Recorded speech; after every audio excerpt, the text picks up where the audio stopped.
Sebelumnya,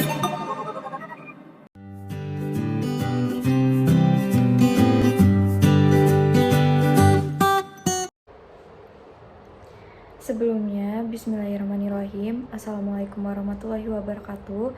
Perkenalkan, nama saya Tiara Putri Della dengan NIM 2211604081,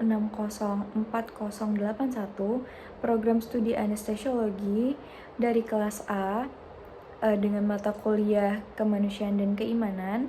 Pada kesempatan kali ini, saya ingin menjawab pertanyaan dari materi hakikat manusia yang sudah diberikan oleh Bapak Dr. Muhammad Nurdin Zuhdi selaku dosen mata kuliah kemanusiaan dan keimanan dengan pertanyaan, mengapa manusia banyak yang melakukan pelanggaran, baik pelanggaran dari segi norma agama maupun norma sosial.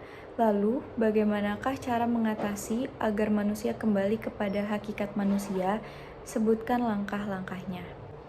Baik, saya akan langsung saja menjawab pertanyaan mengenai mengapa manusia banyak yang melakukan pelanggaran, baik pelanggaran dari segi norma agama maupun norma sosial.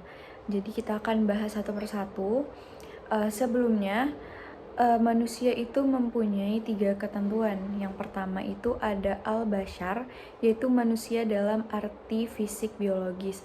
Fisik berarti sesuatu yang bisa kita lihat dengan mata, yaitu berarti kayak wajahnya, bagaimana postur tubuhnya, warna kulitnya, dan lain-lain. Hal ini menunjukkan bahwa secara fisik atau biologis, manusia tidak jauh berbeda dengan hewan.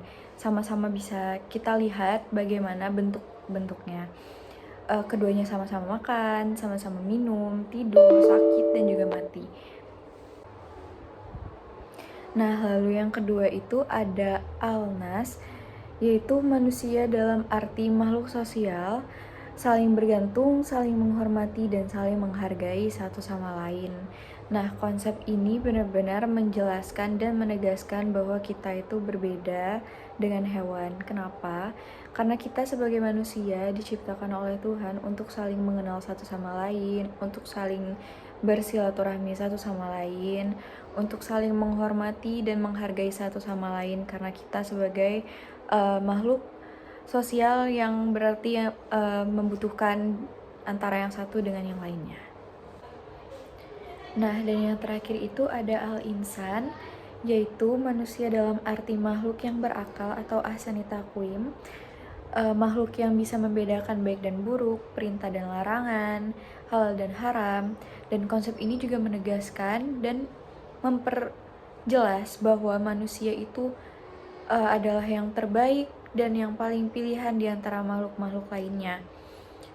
Karena kita tadi sudah diberikan akal, berarti kita dituntut dan seharusnya bisa untuk berpikir dan menelaah mana yang baik, mana yang buruk, mana jalan yang seharusnya kita ikuti dan mana yang harus kita tinggalkan gitu.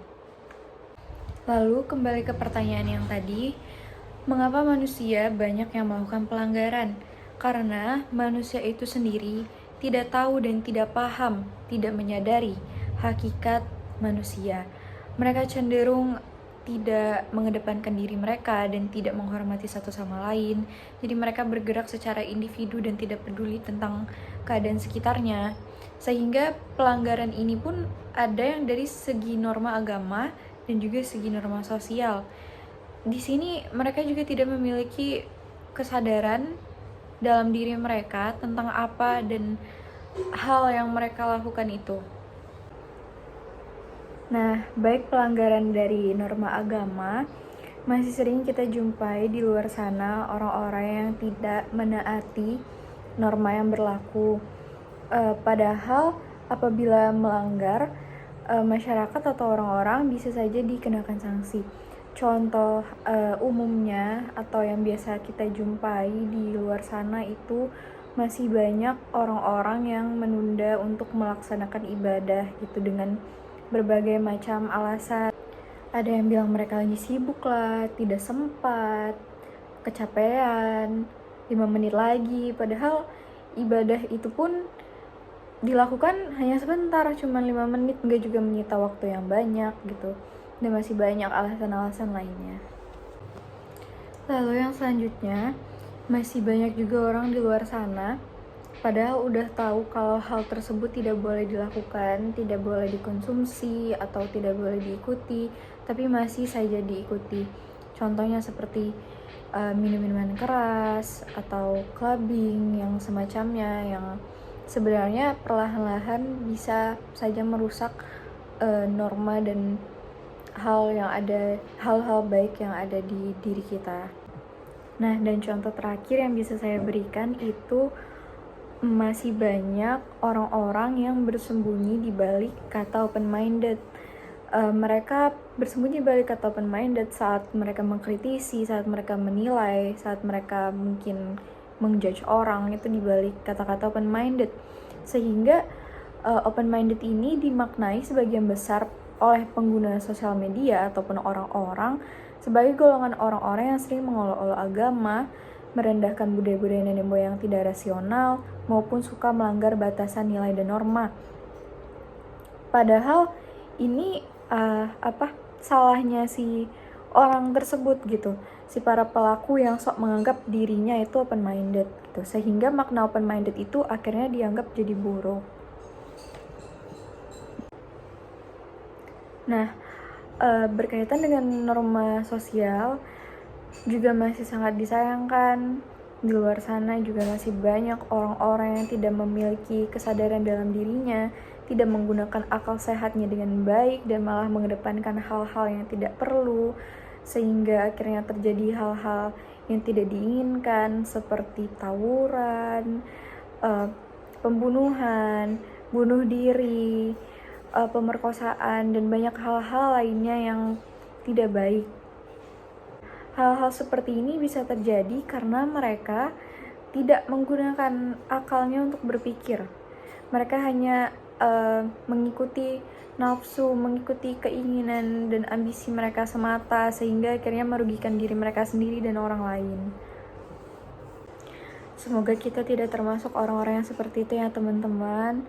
Semoga kita bisa menggunakan akal kita untuk berpikiran yang positif, berpikiran yang baik, agar kita bisa menjadi manusia bermanfaat dan mengikuti norma-norma yang berlaku.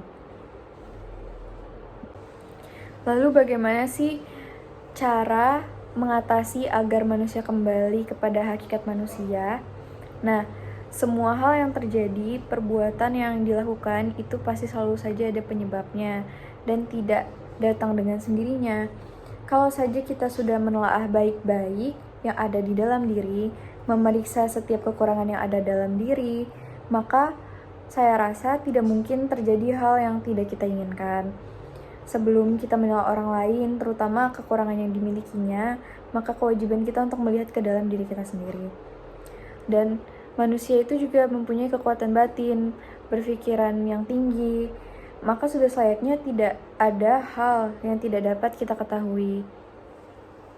Nah, kira-kira langkah-langkah seperti apa sih yang bisa kita lakukan agar kita bisa kembali ke hakikat manusia? Yang pertama, mari kita kembali kepada diri kita sendiri untuk memulainya. Dari pikiran dan batin kita sendiri.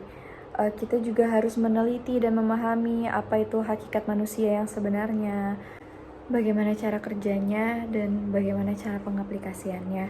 Kita juga harus menjadi orang yang peka terhadap lingkungan sekitar. Kita juga harus menghargai orang lain, karena jika kita ingin dihargai, maka kita juga harus menghargai orang lain pula.